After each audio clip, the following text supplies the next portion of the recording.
Hi, everyone. Hi, my name is Lady Laird. Um, I'm coming to you today. I want to talk about a rooming house. What is a rooming house? And also that I used to have an RCFE, which is a residential assisted living. And I turned my RCFE into a rooming house. You got rooming house, you got boarding house, you got bed and breakfast, you got Airbnb. I mean, think about everybody needs somewhere to stay, somewhere to live, somewhere people need something to eat, the essentials. Well, I want to tell you a little bit about my experience having a rooming house. I like the fact that I did turn it into a rooming house. The room and board, I mean, not the room and board, but the residential assisted living was just something I decided I didn't want to do no more. It's hard. It's hard. I'm going to have another channel. Well, not another channel, but I'm gonna have a discussion about the residential assisted living. I'm kind of like trying to get a feel of this YouTube. Um, so let me see here.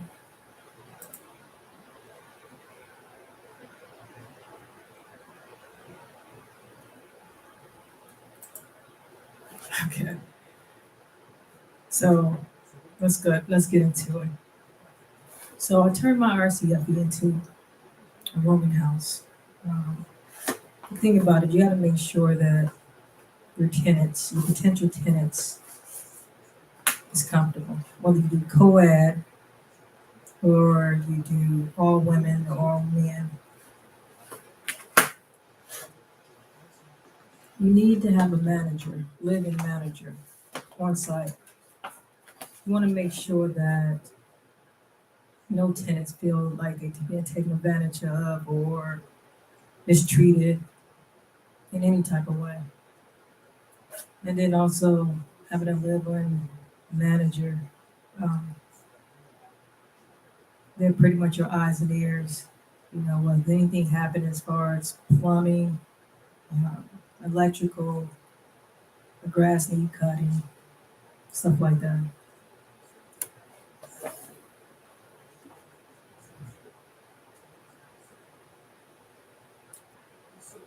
I had this rooming house for about a year, 4 months.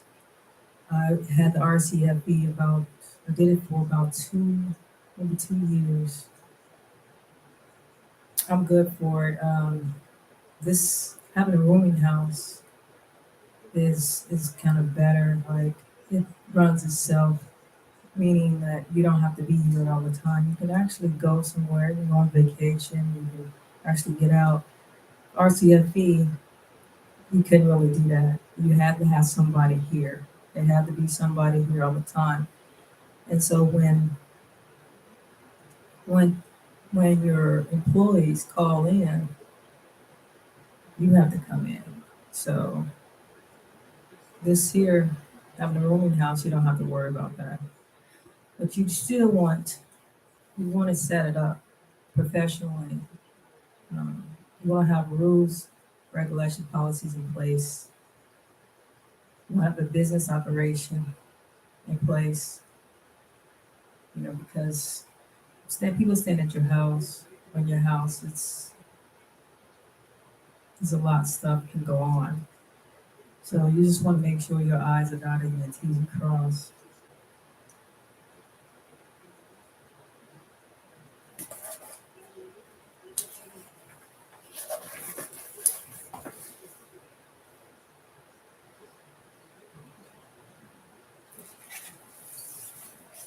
I'm gonna tell you about my experiences.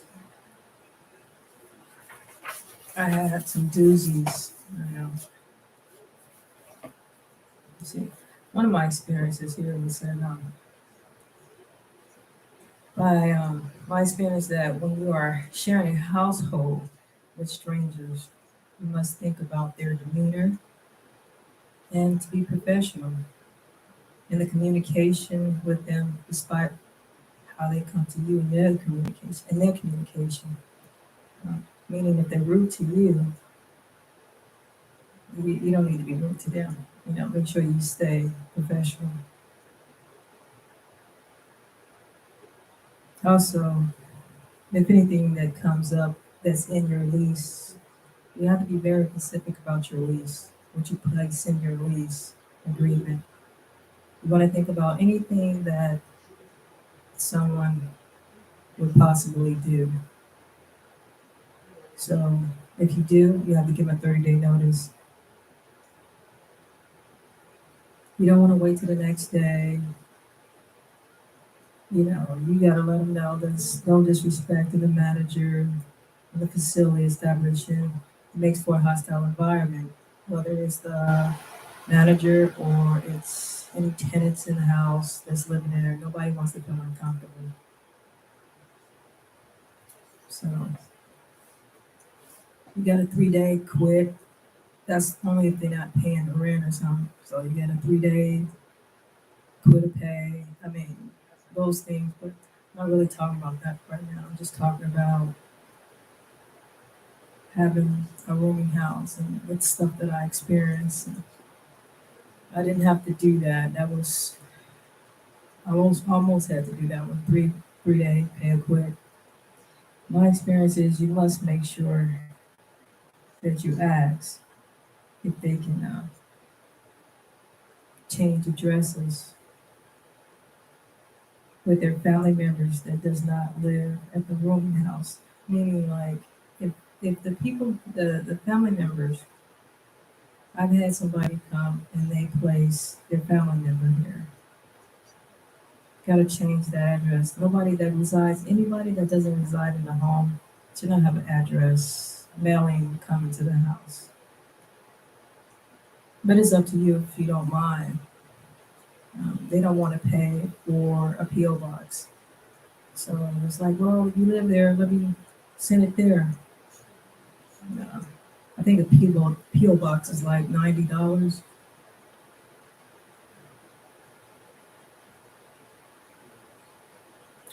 If you give them an application, they fill out an application and say how many people is going to be living here, you know. And pretty much in a rooming house, you rent out rooms and they have access to the common areas. You want to make them comfortable, but you still, like I said, you need to have rules and regulations, policies in place, because other than that, they just run all over the place and doing all kinds of stuff, and we don't want that. I've had a tenant come here, and it's up to you if you want them like have their company, their visitors spend a night. I allow them to have them come spend a night. I had one tenant, she had them come spend a night, and she had them taking showers.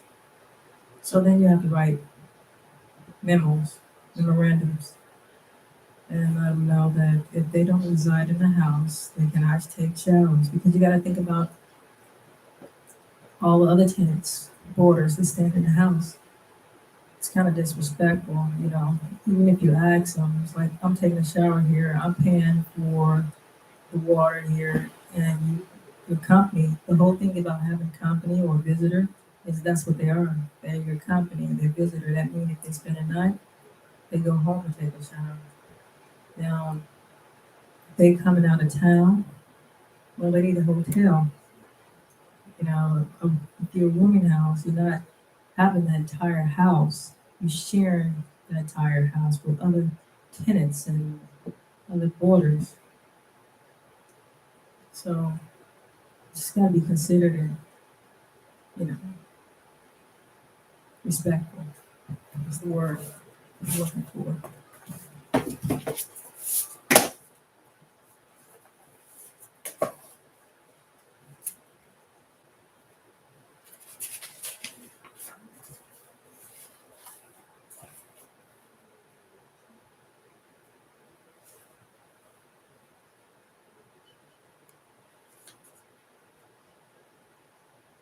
He said, it's just best to stay in compliance with your rules and regulations and policies that you have set forth, and don't change them.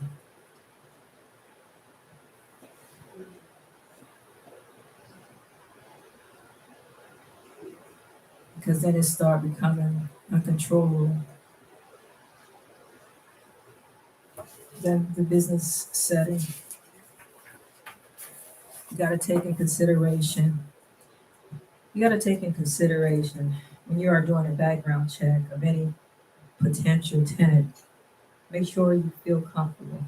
That's very important that you feel comfortable. If you feel the tenant's being untruthful or gut feeling, please take that in consideration. Or maybe it may cause you a problem in the home or your pocketbook. So you got to take those things in consideration. I had a tenant, and I don't know. He said that he thought that I asked for his ex-girlfriend's information. Anyway, the whole thing is I should have not, but I did, and it was all bad. So just listen to your gut feeling. If it says don't, then don't. Writing a good lease agreement and addendums are a useful source. I use a source called EasyForm. It's very good. They got everything that you can pretty much ask for on there. Taking consideration that before moving in, one in your rental, you must have a background done regardless,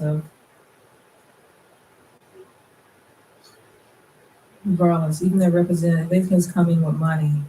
Like, here's money. No, we're gonna do a background check. I had somebody say, hey, I got money. No, it's a process. We're gonna do a background check. You'll get a copy of your ID, something that's recent, a copy of some pay stubs, recent pay stub, at least two.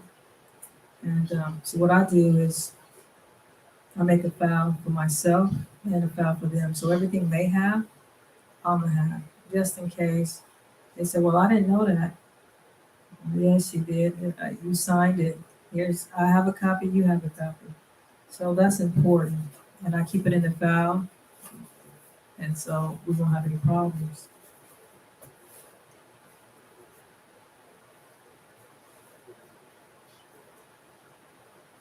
You want to also take a video of the interior room. You want to take videos. You can take a video or a picture, but it's good to have a video, just saying, hey, I'm taking a video of the exterior or the interior grounds or interior room. And so you can actually see what you have in there. If it's vacant, then that's fine. If you got some stuff that you actually allow, like it is furnished, at least you can see how it looked. So so we won't have no problem saying, oh, that was already broken. No, we can turn it on and say, hey, it's working condition. And so that's how you go about that.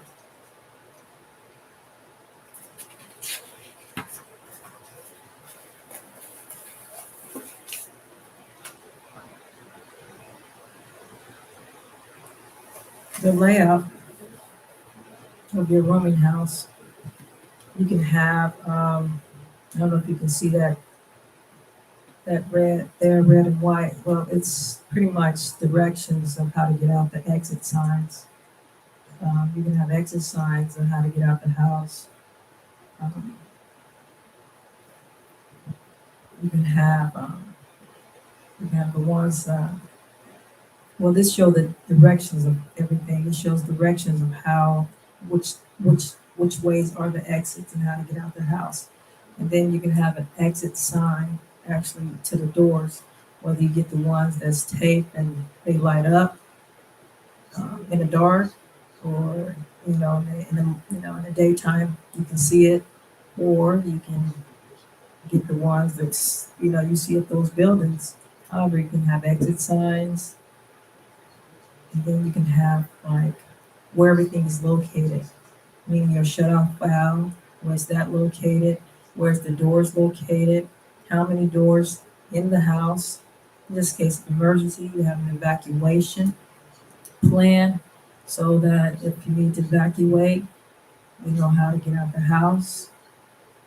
Like you said, you have your business operation, so that pretty much tells you everything you need to have, um, whether it's evictions, all that stuff. So you're going to have that.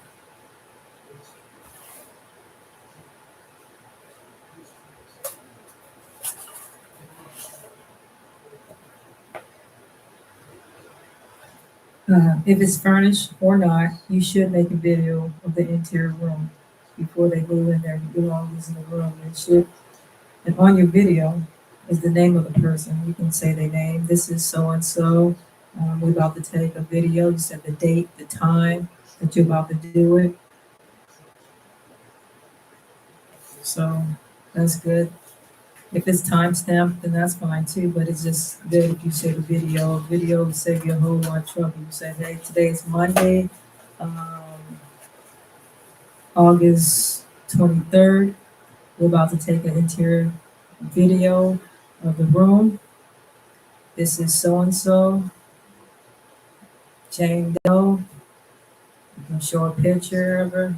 So, in case you decide to run off, at least you have a picture of the person, he or she, you have a picture of them. You want the ID or the driver's license to look like them at least. So they won't have no problem like recognizing them if they need to.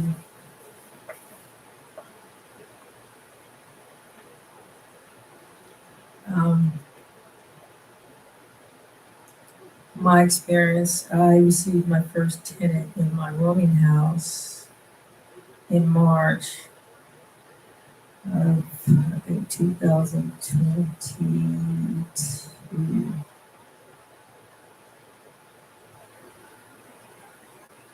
Yeah, because it's been a year. Found them on Google. I did a background check. I do a background check and a criminal check. I don't do the evictions or the room in the house. The entire house, I would do the eviction, criminal, background, both. All three.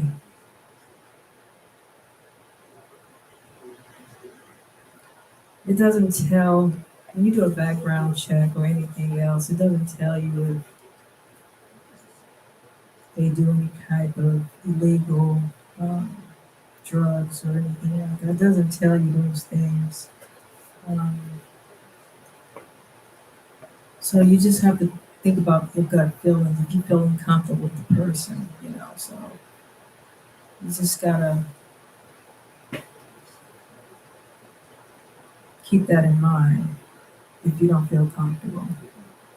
Because, like I said, if you have tenants, other tenants, they gotta feel comfortable too. You really don't want too many problems, And you can get a vibe off of somebody.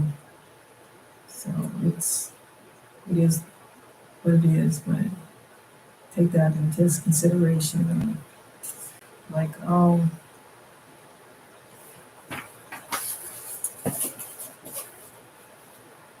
it's up to you if you accept animals, dogs, cats. It's up to you if you accept that. So if you charge them a pet fee, a lot of them say that this is their comfort dog, cat. So you don't usually charge them anything for a comfort dog, cat. So you still can charge them a deposit. It's not a pet deposit, but you can still charge them a deposit. A lot of animals tear up stuff, litter box, and dogs scratch up stuff and cats scratch up stuff, and it all depends on you.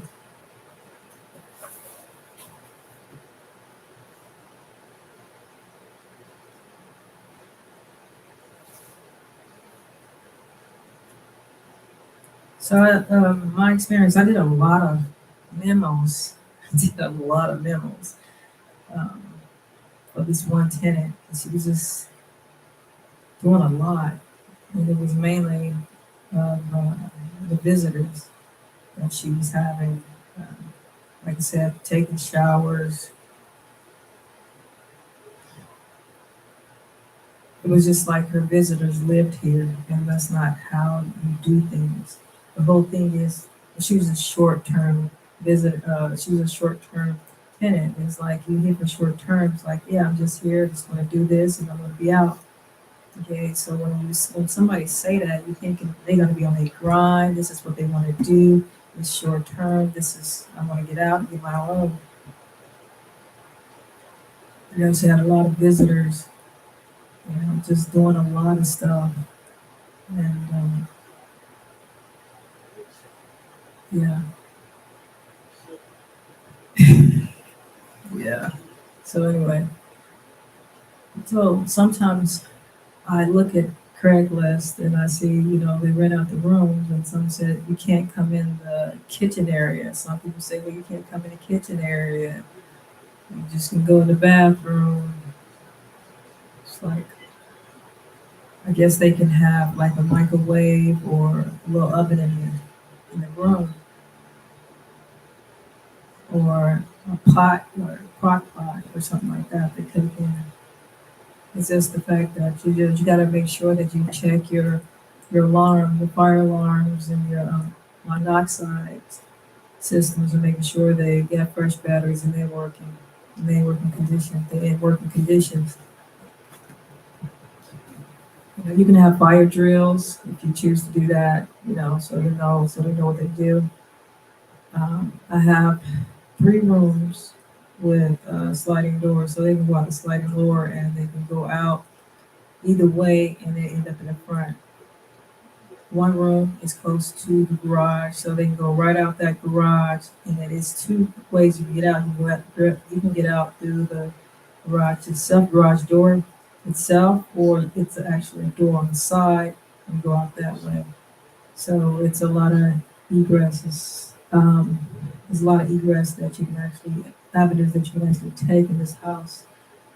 So you have to think about those things too. You want to make sure um, they know these things too, because if something happened, then they're gonna look at you. So you got to make sure that. So, um, what else here?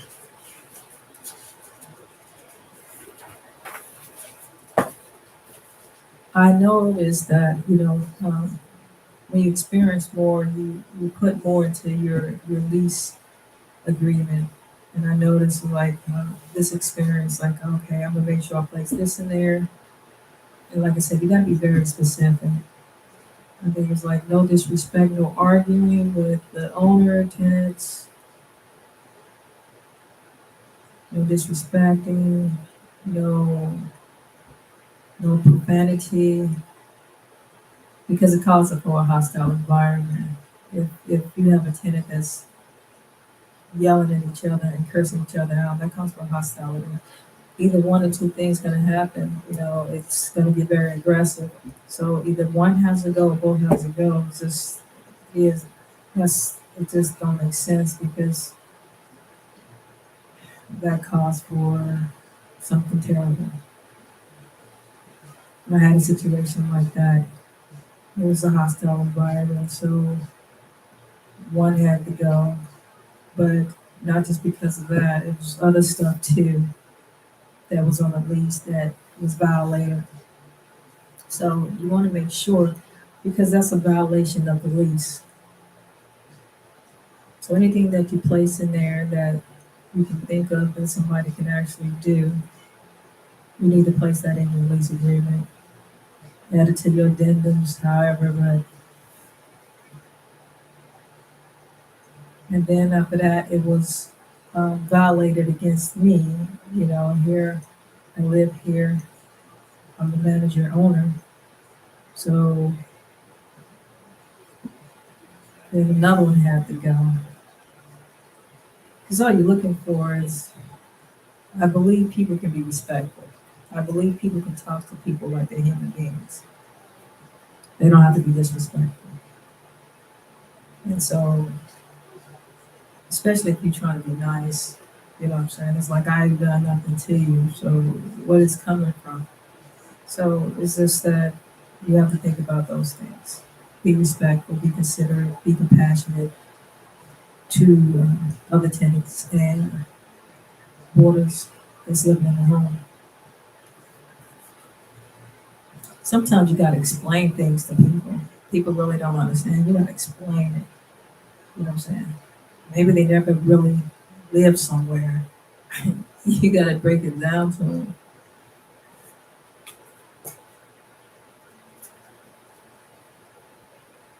You gotta figure out how you want them to be paid, how you want to be paid. I mean, some people do checks, some do PayPal, some do um,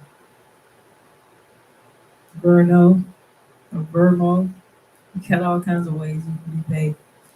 Um, you can do Zilla. So you just got to figure out how you want to be paid too.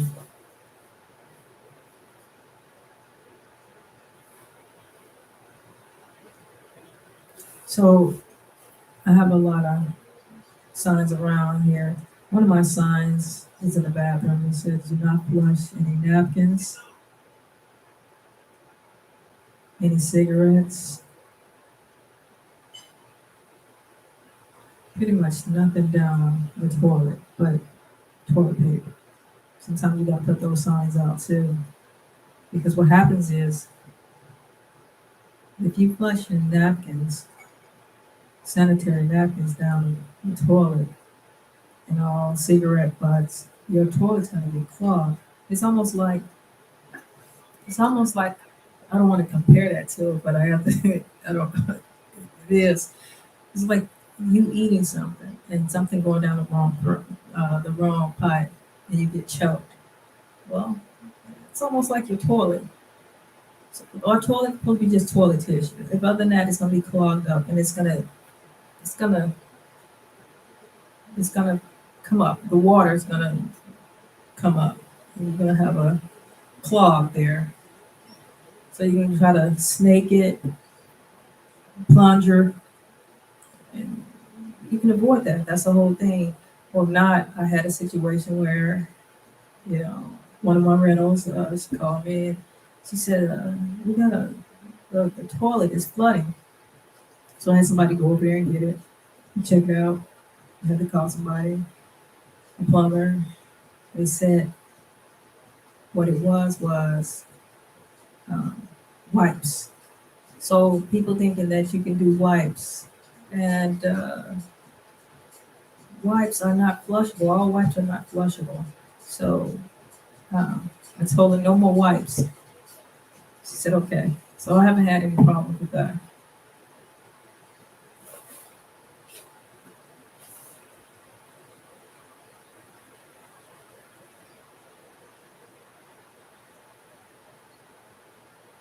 Oh, that's another thing I had. One of my experience, the bathroom.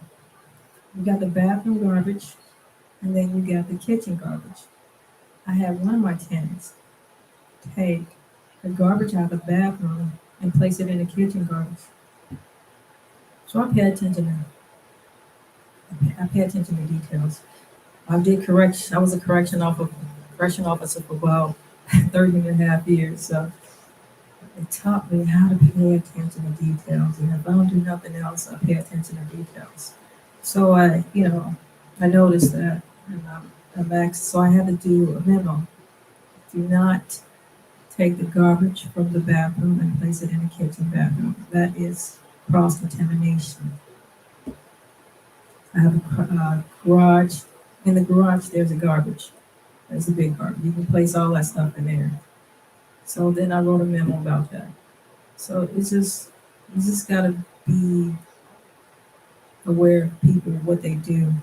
Sometimes, like I said, sometimes people never had anything or lived somewhere and they don't know that I don't think they know that that was cross contamination. Taking the kitchen garbage and placing it, you're taking the bathroom garbage and taking it and placing it in the kitchen. When the garage is not too far, it's not too far, but it was more convenient to go to the kitchen garbage and place it in the kitchen garbage than taking it out to the garage.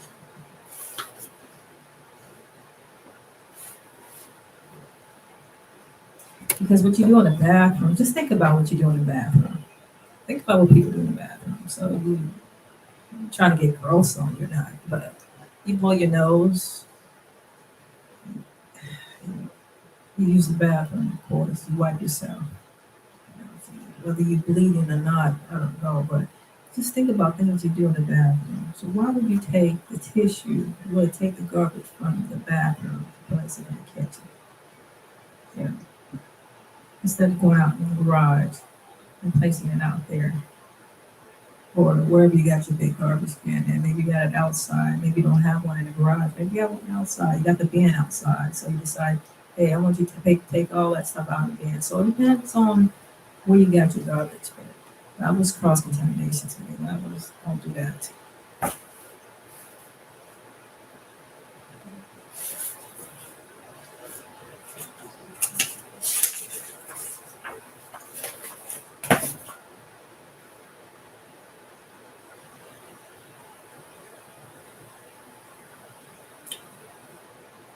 Again, sometimes you got to give people instructions. Like you're giving instructions on the garbage goes out Tuesday. Well, actually, Monday night for Tuesday to come and get it sometime Tuesday. Or the evenings or the mornings. So it goes out Tuesday night. So the green, the yard garbage, and the garbage itself goes out pretty much every Tuesday. The blue will go out every other Tuesday. So I did a memo on that too, so they can know like when it's time to go out. So my whole thing was if you have tenants living in your rooming house, they can share pretty much cleaning, details of cleaning the house. Everybody can have a chores, you want to call it chores or responsibility of cleaning the house. So, and taking out the garbage. I did a memo on when the days go out and who did what. You know, you can have it set up that way. Who did what, like the cleaning too, who's going to do the bathroom, who's going to do the hallway, who's going to do the living area, who's going to do the kitchen, not the dishes, just mopping. So the house that I live in, that is a rooming house, that's business, which is called Hard Hearts Home. But anyway, um, what happens is you can set it up that way so everybody can have the responsibility. So the person, the manager, whoever the manager may be, doesn't have to do it by themselves. They don't have to do it alone. We have all these grown folks in the house living and hear you doing all the work that would tire you out. That's not how you want to do that. You don't have to live here. You don't have to be the manager, owner, live here. You can actually live somewhere else and do it that way. And like I said, you can actually have somebody live in here and have them be the manager, and they can be your ears and eyes, and they can come and call you, let you know what's going on. And you can actually set that up. So I actually set that up. I actually wrote what I would want the manager to do. She's not going to do as much as I do, but to be my eyes and ears, to go around the house, the exterior yard, check and see, do she see any leaks, cracks, anything that's unusual, and she can come back and report to me and let me know so I can say, oh, I need to bring somebody out there or call somebody or myself, whatever it may be. Interior, just making sure everybody is doing what they're supposed to do. She can schedule people for being responsible for their part of cleaning up. You all have to be able to, clean up after yourself. That's the most important. You got to be able to clean up after yourself. So, because you don't want nobody like, why am I cleaning up after Broncos? It's like, your parents don't live here.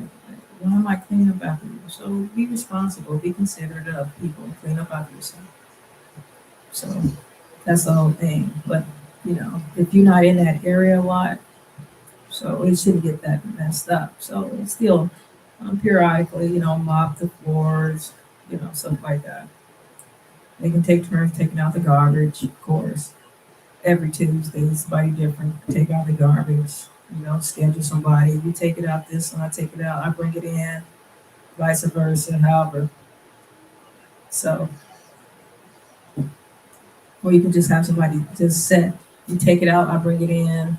So and so take it out next Tuesday. Then so and so will bring it in, whoever that may be that's living there. But or maybe you might hire somebody to come clean your house. Married maids or start your own cleaning services that you clean the house. You can extend your business to that you can do that. Your rooming house, that you can have somebody come clean the house or clean the areas every Tuesday, every Wednesday, but not take out the garbage though. They your tenants can do that. Take turns doing that. They can do that.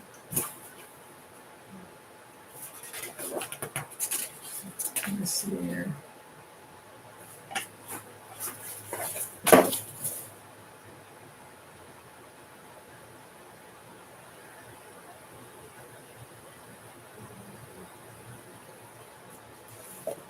Now, too, also, you have a choice if you want them to smoke in the house or not smoke in the house, or smoke in the room or not smoke in the room. Sometimes people break rules. You can't be everywhere. People break rules. My whole thing is I don't like the smell of smoke, actually. And I don't want secondhand smoke. That's why it's like no smoking on the premises. And also because, fires can start in an instant, you know, especially if you got golden grass, just that fast. You know. So I just say don't smoke. This is something that can be avoided. If you can avoid something, just try to avoid it. It's like why I don't want no smoking at all, no type of smoking. But like I said, people break rules. So other than that, you be putting everybody out for something. If it's serious, something really serious, what I'm saying? It's up to you as the owner. And if you live in the owner slash management, it's up to you what you decide you want to do. But, I realize that a lot of people doing that now. They got spaces in their house. They got an extra room and they're renting that extra room out. The other thing is, it should not just be a hustle. It actually should make it a business. And you can tax some stuff off. If you're buying toilet paper, tissue, supplies, you can, write it off instead of just somebody in your space. If you're supplying them with sheets and blankets and you're buying new sheets and blankets, you can write that out. If you see the thing about if you have a room and board, see somebody said it was like a room and board. It's like the room and board is like you have the rooms and the boarding the part is like yes you actually cooking too. So no, so you got room and board, you got bed and breakfast, so you can do that. So as long as you got a house, you can pretty much do anything that not anything you want, but those type of things. Like you got your Airbnb, so you got your Airbnb for temporary housing. You got your room and board for you can have permanent stay to non-permanent stay for 6 months, 8 months. whatever it may be, short term, long term. You got your bed and breakfast, same thing, short term, you know, but you're actually cooking and cleaning, and but it's a little bit more that you're asking for, so it's all good because you can always do something as long as you have a house. But like I said, if you're just using it for, I got a space, name it something, you know.